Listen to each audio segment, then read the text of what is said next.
Welcome to Your City Connections, where you get to meet entertaining and informative guests. Guests such as an artist with a brush or with a camera, and guest with a violin. City Connections, providing insightful interviews with favorite son Lieutenant Governor Todd Lamb. To city commissioners, the mayor.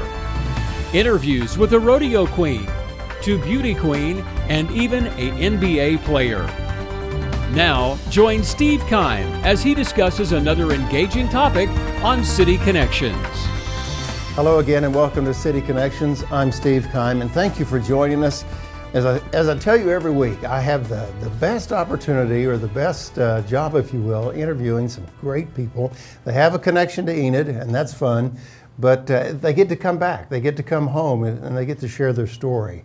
And my special guest today, as you see to my left, she's a mom, she's a grandmother, she's an author, she's a CEO, philanthropist, businesswoman. That's a lot of titles on a business card. My special guest today on City Connection is Mo Anderson. Mo, welcome back to Enid. Thank you for being here at the ETN studios. Well, I'm honored to be invited. Thank you. And when I say Enid, I'm also including Waukomis and Drummond. Good. Okay, so anytime I say, well, welcome back to Enid, I really mean that area. And we'll talk a little bit more about Mo's connection to the Enid area. So you came up today. What kind of memories does it? Now I know you come back and forth, and you stay kind of connected to Enid in the rural area. But when you come back to this part of the state, is there any memories that come back and say, "Wow"? Well, you know, Steve, it's really interesting because I think it's difficult to disassociate yourself from your roots. And I've found in my own life, the older I get, the more I long for my roots. So yes, when I come back to Enid, the memories flood my mind. Like, I remember where Crest was located on the square. I remember how crowded the square was with people on a Saturday. I mean, hundreds of people were in town shopping.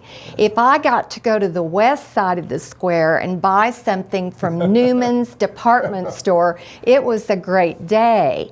I remember the family meeting place was always Penny's. And oh my goodness, those hamburgers on the corner were the best things in the world. I loved the movie theaters, the Chief and the Esquire. Oh my goodness. And then even in my little hometowns of Waukomis and Drummond, when I go to Waukomis and I see the gymnasium where Richard and I played basketball, it just thrills my soul. And now there is this glorious coffee shop in my old economics homeroom where I learned to sew and cook. Is that not amazing? Wow. But what really happens to the inside of me is I realize how these communities nurtured me and encouraged me as I grew up. And now I have a desire to give back. Sure. So yes, coming back is really special. And that leads in to my second question. And I know with you kind of giving us that play-by-play of all these places you've been or used to go to as a younger person, I know there's people watching this that, yeah, I was there too, or I remember that movie theater, and I remember Penny. So I know you've just rekindled a bunch of interest or memories for a lot of people that are watching. You talked a little bit about this farm girl. Now, growing up in Perry, Oklahoma, it's always home to me, even though I've been gone for forever from Perry. But that small town farm experience really impacted my life, my work ethic, and so forth. How about you? The farm girl, did that kind of cultivate the work ethic that you have? Oh, yes. Yes, the work ethic was nurtured and developed on the farm. There was no such thing as do it tomorrow, right? That's right. And even though I was like any other kid in the world, I wanted to be shooting basketball goals on the pitiful little rim we had hanging on the granary of my grandmother's farm. And I wanted to be playing with the neighbor kids that lived a mile away. But no, I was up at dawn. My father would awaken me when the sun came up, and we would go to the fields and plow. That was back in the days when we plowed. Now everybody does the disc thing. But we plowed until it became dark.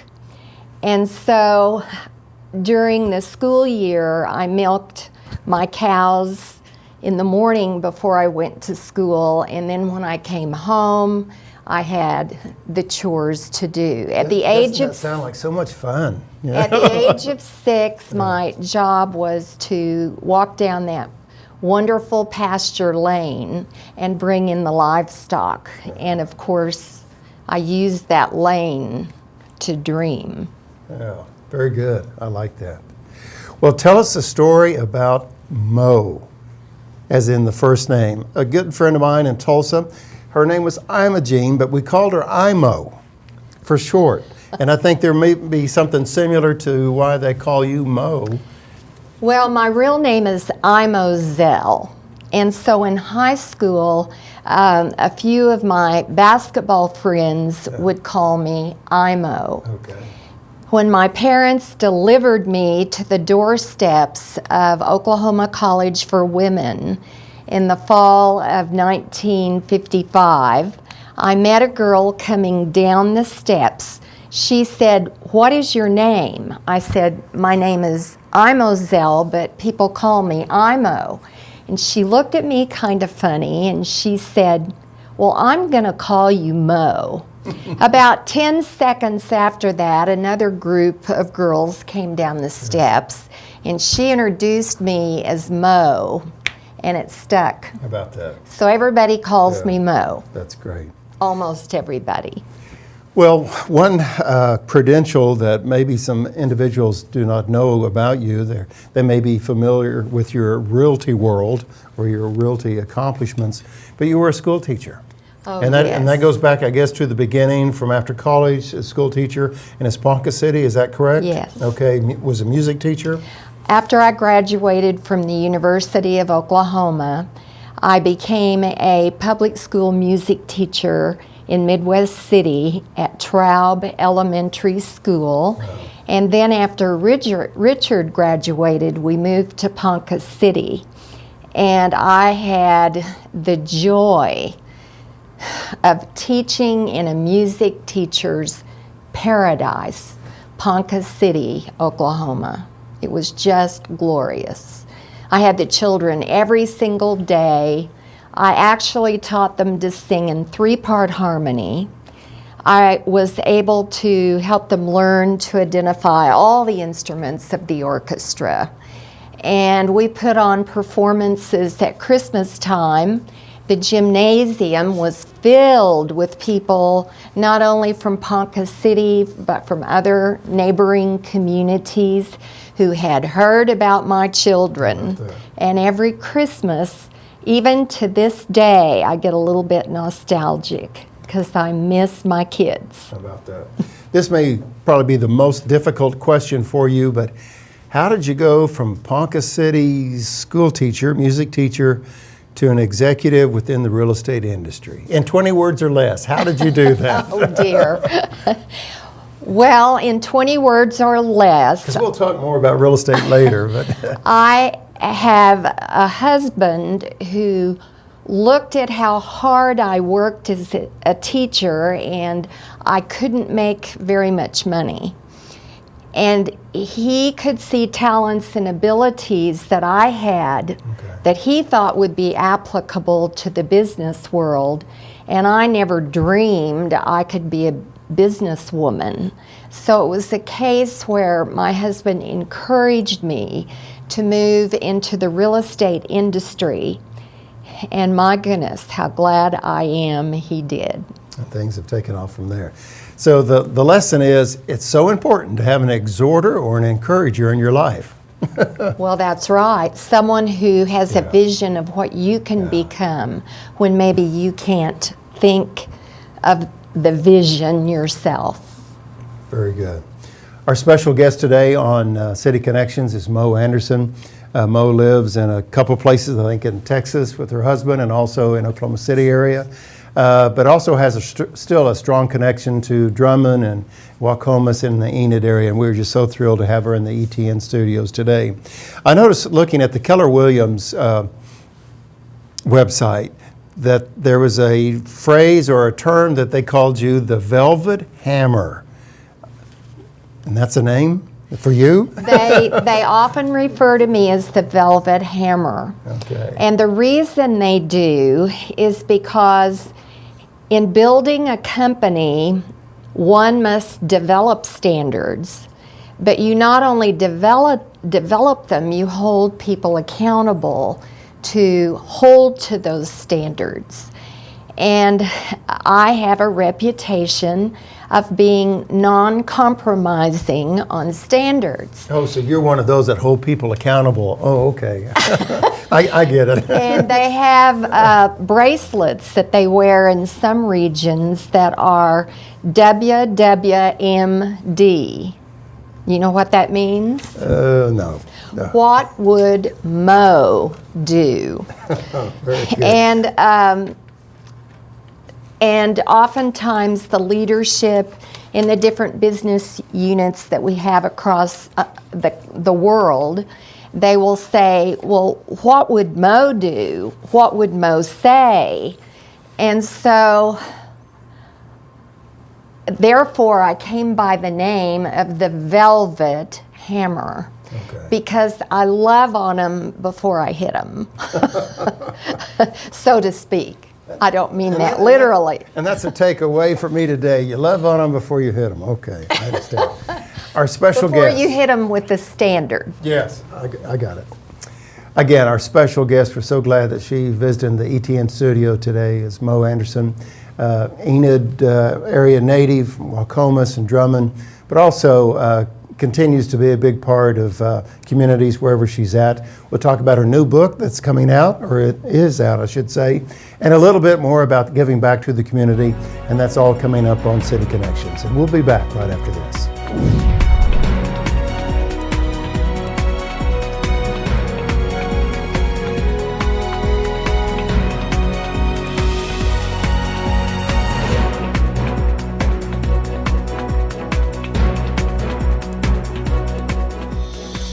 Welcome back to City Connections. Thank you for joining us today. I'm Steve Kime and my special guest, Mo Anderson. Many of you may know her or have heard of her because of her professional endeavors and also her giving back, her philanthropy, but also because she does a lot of teaching and she's written a book that we'll talk about in just a moment.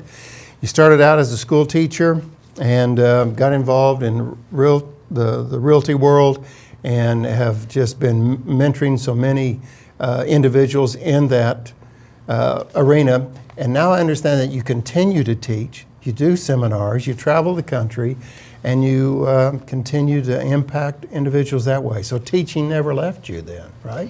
No, it's something that I love, and I love having the ability and the opportunity to influence people, encourage people. And now that I am in an arena, I have 120,000 people in our company all over the world in 30 countries. And it's really, really a privilege to get to be the wind beneath their wings. So it's something that I've loved to do for years. And then in addition to that, I mentor a lot of people on my website, momentorship.com. And when I'm asked to mentor them, you know, I'm only one person.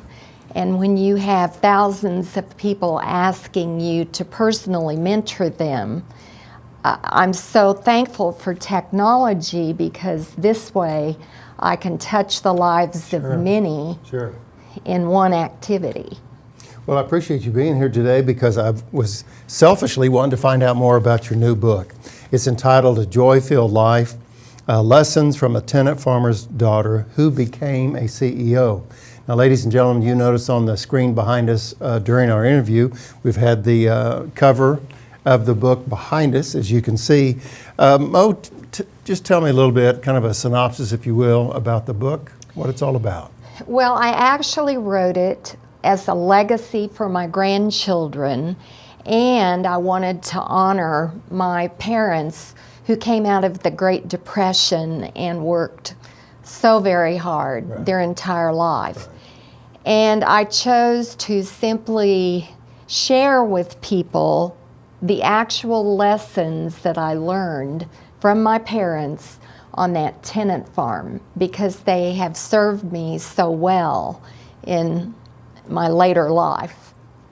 And it's really hard to get away from, no matter how hard you try, it's so ingrained of getting away from the farm girl work ethic and really all those experiences on the farm, how they just became the fabric of what you're all about.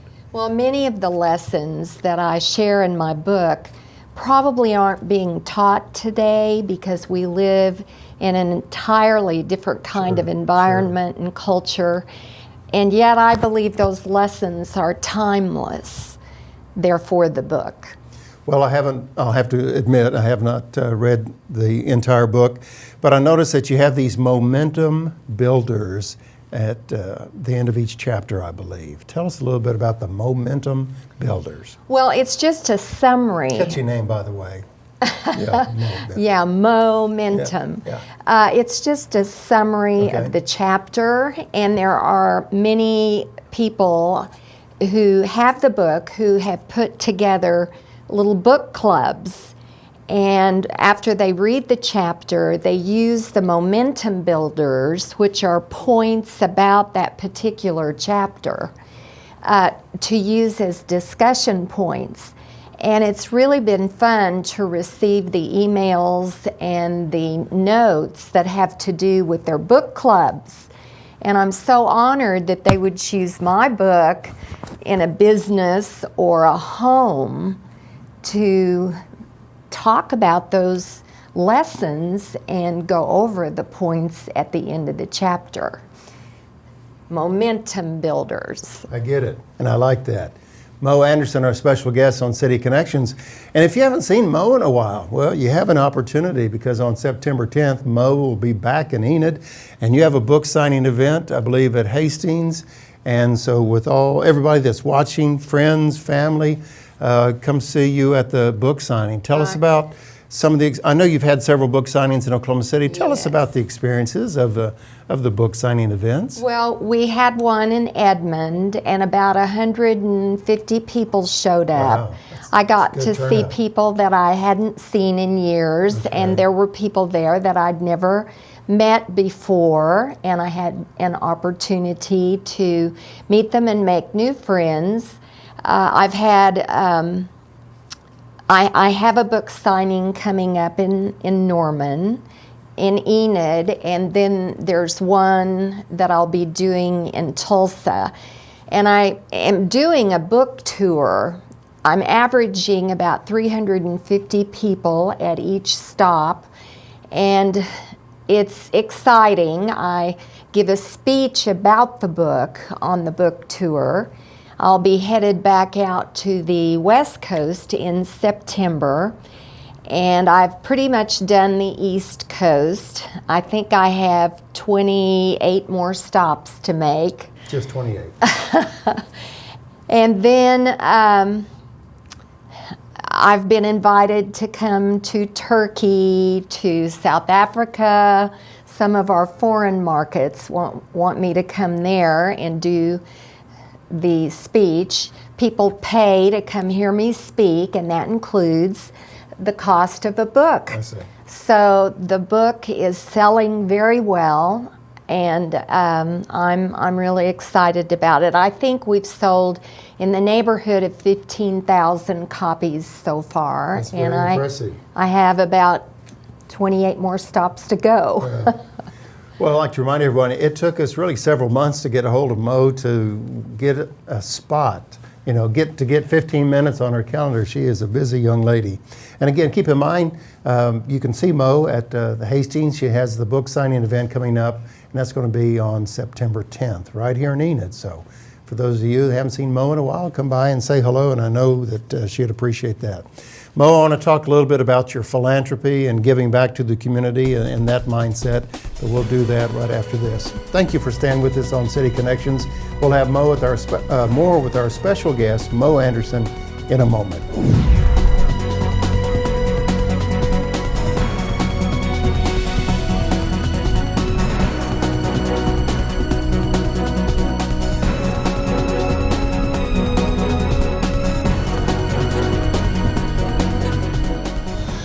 Welcome back to City Connections. My special guest, Mo Anderson. And Mo, on the second Thursday in May each year, it's called Red Day. And can you tell me what Red Day is all about? In our company, Keller Williams Realty, we have Red Day each year. And I'm so thrilled to tell you that one of our staff people thought of this idea, and they chose to have it on the second Thursday of May to honor the old lady. Okay. So it's always around my birthday. The Velvet Hammer, right? And we have 120,000 agents in our company, and there are probably, at this point in time, around 80 or 90,000 agents who actually participate in Red Day all around the world, all over North America, Mexico, the US, Canada, and then in our foreign markets. But my very favorite project happens in Baltimore. There are about 7 market centers that go together. They have a team of 500 volunteers who are vendors, former customers and clients, as well as our agents. In the worst ghetto in America, and of course we had all the news recently about Baltimore, that's where it is. They go in, the police will let them come in at 6 o'clock in the morning on Red Day. The police want them out by 3 o'clock in the afternoon. And they work with 2 elementary schools. Children who have never seen a banana before, children who struggle with having clothing, having food, and they are so organized, it's amazing. Our agents take the children to a park. We always pray for no rain. And in the park, they do wonderful activities. They do pedicures and manicures for the girls. They give them new clothes. They have a style show. The boys get clothes. The boys get ball mitts. They get to play games. Then, while the children are playing in the park, these 500 volunteers are organized in teams. There's the cleanup team, there's the paint team, there's the furniture moving team or carpet team. And then, one year, they converted 2 pitiful rooms in the school, each school, into a teacher's lounge, put wooden floors down, moved in brand new furniture. They built a clothes closet for the children and a pantry for the children. And then our people keep the pantry and the clothes closet stocked all year long. Those children actually look forward to Red Day more than any other holiday during the year. And I am so proud of our people because we've been in that neighborhood now 4 years in a row. And there is no other group who've gone more than once. Wow. What does that say about our Red Day people? Wow, it's very impressive. Excuse me, and it really reinforces the mindset about giving back to the community. It's win-win, Right. but it's doing more than just taking care of yourself. Excuse me. In the research mode that I did before the interview, I noticed that every once in a while the word faith would come up in different interviews and television shows that you have done. Can you tell us a little bit about why did faith and what faith means to you? Why did that come up in a lot of these interviews? Well, I am a follower of Christ, therefore I am a Christian. And my faith sustains me through the hard times and the good times. And I just couldn't live without my faith. faith simply connects us to our purpose in life. And my husband even said today, as we were driving to Enid, that because of that connection, your faith continually leads you toward your purpose in life. And so if you really want to know your purpose, then exercise your faith. And then as you grow older, the pattern of your life is ultimately revealed when you connect the dots. When you're living in a dot, it's difficult to see how anything good can come from that if it's a challenge. But once you're through the dot and you're moving toward the next dot, then you can look back on your life. You can see the connection between the dots. You can see the pattern of your life. And you can see that silently, quietly, God is leading you toward your ultimate purpose. The next dot. It's pretty fascinating. Yeah. Well, thank you for sharing that, especially from the heart. Well, we're just about to conclude our interview with Mo Anderson, and Mo, I notice the persona, the image, and the impression that I get from you, you're prosperous, professional, businesswoman, you're giving back. Everything is just picture perfect. Grandmother, grandparents, and life is just perfect for you. However, however, I've noticed in my research that you and your husband, at one time or another, a couple decades ago, life hit, and you had to start over. And chances are there could be somebody watching our interview today, Mo, and that experience is hitting them, that they're having to start over in a variety of ways. What word of encouragement could you offer them? Well, let me tell you this. In the late 80s, when oil dropped to $7 or $8 a barrel, the economy just went down the tubes in the oil patch, Oklahoma, Texas, Colorado, Louisiana. And we lost all of our money. We did not lose our home. We did not have to declare bankruptcy, but we were on the verge. We were in debt over $1 million. And let me tell you, yes, Steve, life hit. And it is not a fun experience to go through. But I just want to encourage you. Number one, your faith will sustain you. If you're in that spot right now, I know exactly how you feel because I have walked in your shoes. There will be days of discouragement, but if you continually to train your mind to put away the negative thoughts and know that the light is at the end of the tunnel, and you are determined to build back, it will happen. And so I just want to tell you that if you're facing that right now, you will be blessed. You just have to go through this dark, dark period. In our case, we were blessed beyond what I ever dreamed or where we were before.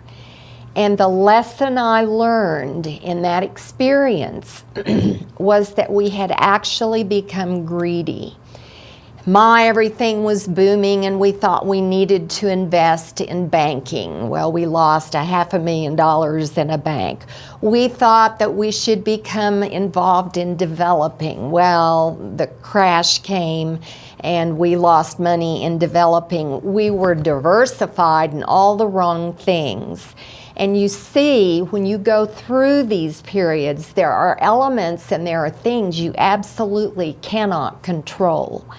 And if you recognize that you have no control over the price of a barrel of oil, you have no control.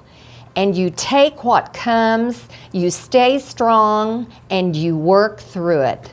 So, bless you if you're there. My email is mo@kw.com.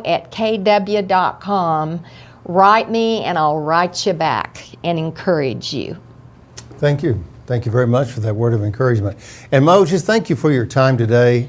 because I know you got 28 more stops to go, as you mentioned, and you're doing the book tour, book signings, you're still doing teaching, you're still working in some regards. So busy little girl, and thank you so much for being with us today and just really sharing about the farm girl work ethic and how that impacted everyone. I know everybody's enjoyed it. Well, I want to give you a book, Steve. I signed it for you. Oh, you did? Well, wonderful. Enjoy. And thank you so much for inviting me to be on your show. It's been fun. I'm Great, so great. delighted that Richard and I got to meet you. Well, thank you. Thank you. And again, you get to see Mo Anderson as she comes back to Enid on September 10th at a book signing event. And I believe that will be at Hastings Books. So anyway, a joy-filled life. You want to check that out for sure. Come by and say hello to Mo. Mo, thank you very much. Thank you. Okay. Thank you. And thank you for joining us on City Connections. I look forward to bringing you another program next week with another special guest. Until that time, make it a great day.